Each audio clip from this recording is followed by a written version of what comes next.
ఆచి chicken masala. Dharmapuri municipal council సభ్యుల ప్రమాణ స్వీకారానికి మంత్రి అడ్లూరి లక్ష్మణ్ కుమార్ సోమవారం హాజరై చైర్పర్సన్ గా వేముల నాగలక్ష్మి, వైస్ చైర్మన్ గా ఇందహరపు రామయ్యలను శుభాకాంక్షలు తెలిపారు. అధిష్టానం ఆదేశాల మేరకు అధ్యక్ష, ఉపాధ్యక్ష పేర్లు ఎంపిక జరిగిందని, కష్టకాలంలో పనిచేసిన వారికి ఎల్లప్పుడూ గుర్తింపు ఉంటుందని మంత్రి అడ్లూరి లక్ష్మణ్ అన్నారు.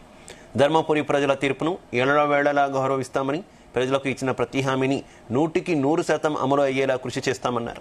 ధర్మపురిలో గెలిచినప్పటి నుంచి అనేక అభివృద్ధి సంక్షేమ పథకాలను అమలు చేస్తున్నామని, మున్సిపల్ ఎన్నికల్లో ప్రజలు ఇచ్చిన తీర్పుతో తనపై మరింత బాధ్యత పెరిగిందని, నియోజకవర్గ ప్రజలకు ఇచ్చిన ప్రతి ఒక్క హామీని నెరవేర్చేందుకు కృషి చేస్తానని మంత్రి అడ్లూరి లక్ష్మణ్ అన్నారు.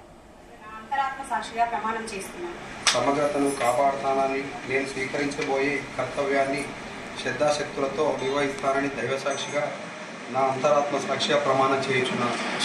ప్రజాపాలన గౌరవ ముఖ్యమంత్రి రేవంత్ రెడ్డి గారి నేతృత్వంలో ధర్మపురి నియోజకవర్గ ప్రత్యేకంగా ధర్మపురి మున్సిపాలిటీ 15 మున్సిపాలిటీ వార్డు లోపల పెద్ద ఎత్తున విధంగా 15 మంది వార్డు సభ్యులుగా, కౌన్సిల్గా గెలిపించినందుకు ప్రత్యేకంగా ధర్మపురి మున్సిపల్ ప్రజలకు చేతులు జోడించి మనస్ఫూర్తిగా ధన్యవాదాలు తెలియజేసుకుంటూ, ధర్మపురి మున్సిపల్ చైర్మన్ సంబంధించినటువంటి ఎన్నికల లోపల వేముల సోదరిమణి గత ఫ్లోర్ లీడర్గా పనిచేసి ఒక బలహీన వర్గాల మా చెల్లె ఈరోజు అధిష్టాన వర్గం అవకాశం ఇచ్చి, మరి దానిలో భాగంగా జనరల్ మహిళ అనే సందర్భంలో పట్ల మా సంఘన పట్ల మా సంతోష్ దినేష్ ఆ చెల్లె కూడా ప్రత్యేకంగా మరి వారు బరిలో ఉన్నప్పటికీ పార్టీ నిర్ణయాన్ని అన్నగా నా యొక్క మాటను ఏదైతే నమ్మకంతో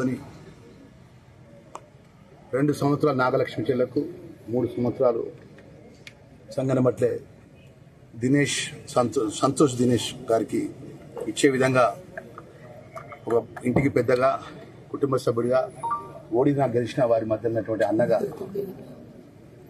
పార్టీ అధిష్టాన వర్గం యొక్క మాటను మన్నించి సంతోష్ చెల్లె దినేష్ గారు మరి అవకాశం చెల్లె నాగలక్ష్మికి ఈరోజు కౌన్సిల్ లోపల చైర్మన్ గా అవకాశం ఇచ్చే విషయంలో కూడా సభ్యులందరూ ఏకగ్రీవంగా ఎన్నుకున్నందుకు, వైస్ చైర్మన్ గా మన ఇందారపు రామన్నకు అవకాశం సభ్యులు ఇచ్చినందుకు ప్రత్యేకంగా ధర్మపురి మున్సిపల్ ప్రజలకు చేతులు జోడించి మరొక్కసారి మనస్ఫూర్తిగా ధన్యవాదాలు. మున్సిపల్లో జరిగినటువంటి ఎన్నికల్లో 15 వార్డులు గెలిపించి మాకింతటి ఘన విజయాన్ని అందించినటువంటి ధర్మపురి ప్రజలందరికీ కూడా శిరస్సు వంచి మరొకసారి మనస్ఫూర్తిగా మా యొక్క నమస్కారాలు తెలియజేసుకుంటున్నాను. నిజంగా చరిత్రలో ఎక్కడా లేని విధంగా 15 సీట్లు గెలిచి మేము మా లక్ష్మణ్ కుమార్ అన్న గారికి గిఫ్ట్గా ఇవ్వడం, అదేవిధంగా ధర్మపురిలో ఉండేటువంటి సమస్యల పైన నేను గతంలో మున్సిపల్ ఫ్లోర్ లీడర్గా చేసిన సందర్భం, 7వ వార్డు కౌన్సిలర్గా చేసిన సందర్భం, ఈ సందర్భం లోపల 15 వార్డులలో ఉండేటువంటి సమస్యల గురించి స్పష్టమైన అవగాహన నాకుంది.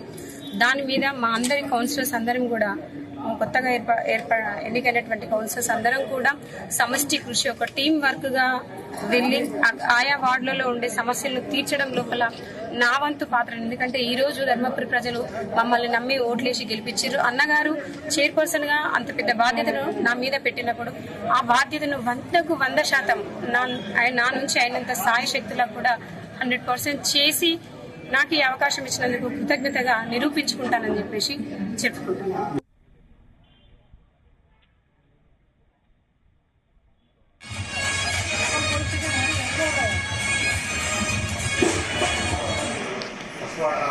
ఏం కావాలి?